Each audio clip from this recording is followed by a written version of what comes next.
একটু 1 বছর পিছনে যান। 4 ডিসেম্বর 2023-এর দিকে একটু খেয়াল করুন। এরকম কোরআন হাদিসের মাহফিল করার পরিবেশ প্রায় জায়গায় ছিল না। কোরআন হাদিসের কথা বলতে গেলেও জালেমদের অনুমতির প্রয়োজন হয়েছে। কথা বলেন ঠিক না বেঠিক?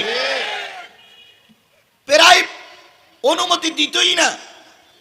তারপরেও যদি 2-1 জায়গায় অনুমতি পাওয়া যেত, বক্তা কোন সাবজেক্টের পরে কথা বলবে ওনারাই আগের থেকে বাজেট করে দিতেন। এরপরেও বক্তা যদি মিস্টেক করে 2-1টা কথা বলতেন, এদিক সেদিক হয়ে যেত।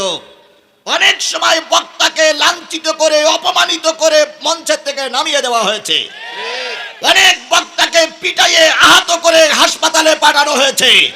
অনেক বক্তার মাইক মুখ থেকে কেড়ে নেওয়া হয়েছে।